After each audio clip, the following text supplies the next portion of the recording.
Hello friends, once again I welcome you all on my YouTube channel Learn English with Hindi by Mansoor Ali, and in this video I am providing you some very important rules regarding English speaking. Friends, अक्सर क्या होता है कि हम ये सोचते हैं कि इंग्लिश स्पीकिंग करना बहुत भारी काम है, लेकिन ऐसा नहीं है। ये बहुत आसान है और इसके लिए आपको क्या करना है, इस वीडियो में कुछ मैं ऐसे टिप्स दे रहा हूँ जिनको फॉलो करके आप बहुत ही आसानी से इंग्लिश को सीख सकते हैं और आप इंग्लिश स्पीकिंग में फ्लुएंट भी हो सकते हैं। लेकिन शर्त यह है कि ये काम आपको डेली ही करना पड़ेगा। तो काम क्या है? सबसे पहला तो आपको जो काम है वो है रीडिंग का। देखिए, जब भी आप किसी भी लैंग्वेज को सीखते हैं, किसी भी लैंग्वेज को सीखना चाहते हैं, तो सबसे पहले क्या काम करना है, उसके वर्ड्स को आपको अंडरस्टैंड करना पड़ेगा, समझना पड़ेगा।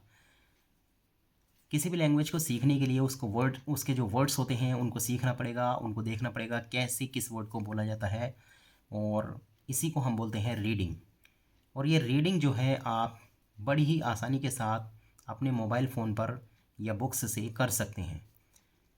अगर आप भी इंग्लिश को सीखना चाहते हैं तो आपको भी रीडिंग से ही स्टार्टिंग करनी पड़ेगी। आपको सबसे पहले रीडिंग पर ध्यान देना पड़ेगा, क्योंकि रीडिंग जो है बहुत ही पावरफुल, बहुत ही स्ट्रॉन्ग पार्ट है किसी भी लैंग्वेज का। अगर हम रीड नहीं कर सकते, वर्ड्स को हम बोल नहीं सकते, ठीक है, तो हम उसको फिर आगे भी नहीं सीख सकते। इसलिए रीडिंग सबसे ज़्यादा इम्पोर्टेंट है, रीडिंग होनी ही चाहिए। रीडिंग के लिए आप स्टार्टिंग करते हैं छोटी क्लासेस की जो बुक्स हैं वहाँ से, क्योंकि अगर आप हाई लेवल की बुक्स ख़रीदेंगे या सीनियर सेकेंडरी या बड़ी क्लासेस की बुक्स को पढ़ेंगे तो उसमें थोड़े से डिफ़िकल्ट वर्ड्स होते हैं और जो आपको मतलब प्रॉब्लम पैदा कर सकते हैं आपके लिए।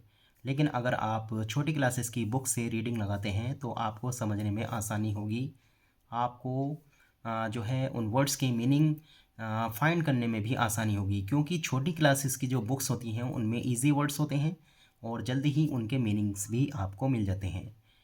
तो सबसे पहले आपको काम करना है अपनी रीडिंग पर। रीडिंग जो है वो आपकी अच्छी होनी ही चाहिए। चाहे आप कहीं पर भी हों, आप आसानी से रीडिंग कर सकते हैं। अगर आपके पास बुक्स नहीं है तो आप मोबाइल का यूज़ कर सकते हैं। आप किसी भी टॉपिक को मोबाइल पर पढ़ सकते हैं। गूगल पर आप सर्च कर सकते हैं, कोई स्टोरी सर्च कर सकते हैं, कोई पैराग्राफ आप पढ़ सकते हैं किसी के बारे में, किसी प्रोडक्ट के बारे में, ठीक है, और किसी भी चीज़ के बारे में आप गूगल पर सर्च करके वहाँ से रीडिंग कर सकते हैं, ठीक है। और बहुत सारे ऐसे ऐप्स हैं जो आपको वर्ड्स की प्रोनाउंसिएशन के बारे में बताते हैं कि कौन से वर्ड को कैसे मतलब यूज़ करना है, कैसे बोलना है। तो ये चीज़ भी आप अपने मोबाइल के थ्रू कर सकते हैं। और अगर आपके पास बुक्स हैं तो आप बुक से स्टार्टिंग कर सकते हैं। अगर आप चाहें तो किसी से हेल्प भी ले सकते हैं, किसी को अपना ट्यूटर बना सकते हैं, ऑनलाइन ट्यूशन ले सकते हैं, ऑफलाइन ट्यूशन ले सकते हैं, बहुत ही आसानी के साथ। तो सबसे पहला जो काम है वो आपको रीडिंग पर ही करना है। सबसे ज़्यादा जो आपको मेहनत करनी है वो रीडिंग पर करनी है, क्योंकि रीडिंग करने से क्या होता है कि हम बहुत सारी चीज़ें सीखते हैं। रीड करते करते हम बहुत सारी चीज़ें सीख लेते हैं, रीडिंग करते करते हम बहुत सारे सेंटेंसेस याद कर लेते हैं। लेकिन अगर कोई इंसान रीडिंग ही नहीं कर सकता तो वो, आप खुद सोचिए, वो क्या क्या जब मतलब क्या सीखेगा?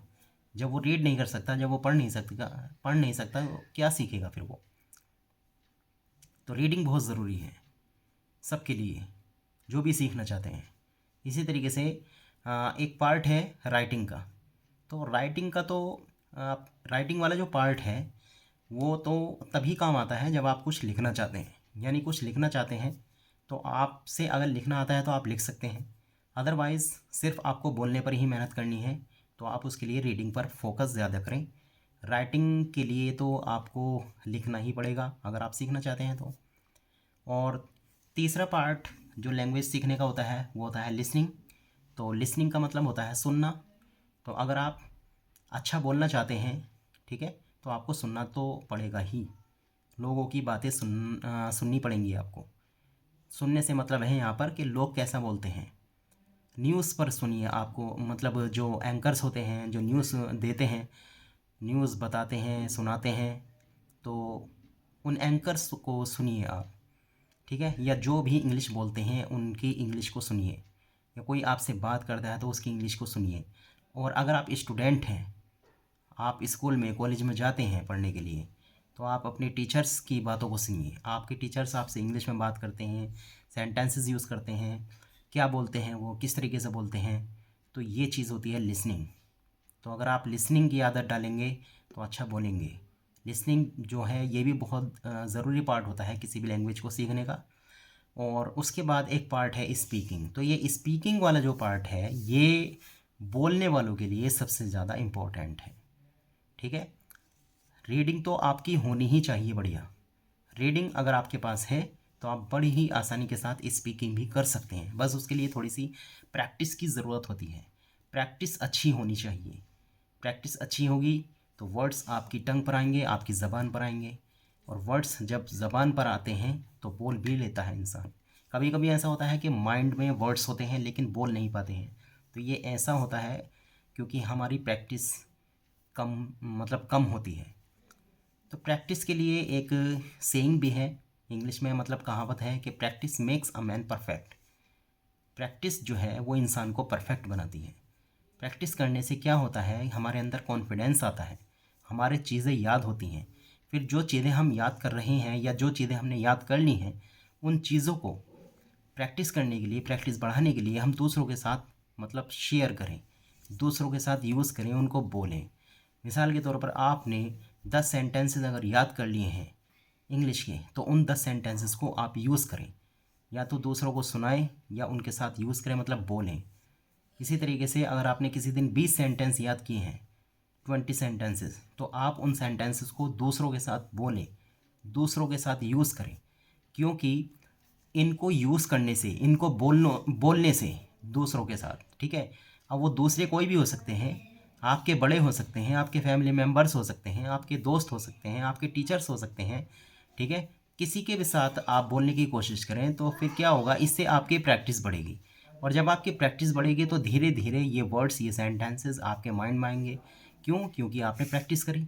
और अगर आप प्रैक्टिस नहीं करेंगे तो आप कितनी भी सेंटेंसेस को रट लीजिए, कितने भी सेंटेंसेस को आप याद कर लीजिए, अगर आप प्रैक्टिस नहीं करेंगे तो वो सेंटेंसेस भी आपके माइंड से निकल जाएंगे जो सेंटेंसेस आपने याद किए थे।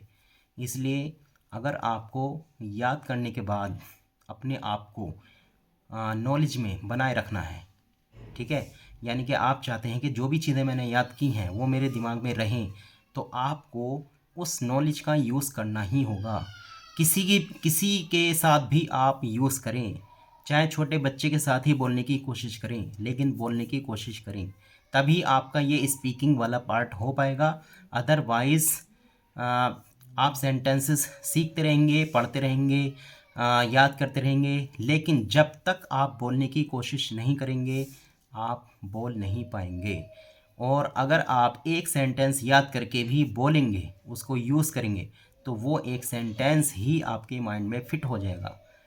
तो क्यों, कोई भी चीज़ हो, कोई भी लाइन हो, प्रैक्टिस बहुत ही ज़रूरी है। हर चीज़ में प्रैक्टिस है, हर चीज़ में प्रैक्टिस है। जो प्रैक्टिस करता है, जो अभ्यास करता है, वो सीखता है, वो आगे बढ़ता है। आप देखिए क्रिकेट की टीम को, क्रिकेट की टीम में क्या होता है, 11 प्लेयर्स होते हैं जिनको किसी दूसरी टीम के खिलाफ मैच खेलना होता है।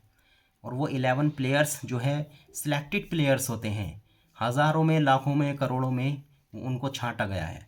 लेकिन जब उनका मैच होता है किसी भी दूसरी टीम से, तो वो 11 प्लेयर्स अपनी प्रैक्टिस करते हैं, जिसको हम बोलते हैं अभ्यास मैच। तो अगर वो प्रैक्टिस नहीं करें तो उनके साथ भी प्रॉब्लम हो सकती है। हालांकि उनसे बैट पकड़ना भी आता है, उनसे बॉल फेंकनी भी आती है, लेकिन वो प्रैक्टिस क्यों करते हैं? वो प्रैक्टिस इसलिए करते हैं ताकि वो और अच्छे हो जाएं, और बढ़िया हो जाएं, और अपने काम में फ्लुएंट हो जाएं। क्योंकि प्रैक्टिस जो है वही इंसान को आगे बढ़ाती है, और प्रैक्टिस करने से ही इंसान सीखता है। नई नई चीज़ें, नए नए चैलेंजेस उसके सामने आते हैं। और हो सकता है शुरुआत में कॉन्फिडेंस डाउन रहे, प्रॉब्लम्स तो सभी के साथ आती हैं। जो भी आज लोग इंग्लिश बोल रहे हैं, फ्लुएंट मतलब इंग्लिश बोलते हैं, फ्लुएंसी है उन लोगों के पास, तो आप उनकी स्टार्टिंग वाली लाइफ देखिए।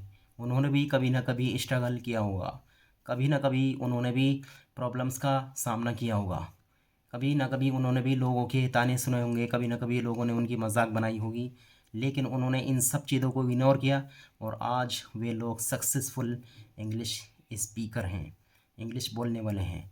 तो फ्रेंड्स, अगर आप भी इंग्लिश में फ्लुएंट होना चाहते हैं, सीखना चाहते हैं, बोलना चाहते हैं, अच्छी इंग्लिश करनी चाहते हैं, अपनी इंग्लिश को इम्प्रूव करना चाहते हैं, तो आज ही से प्रैक्टिस करना शुरू कर दीजिए।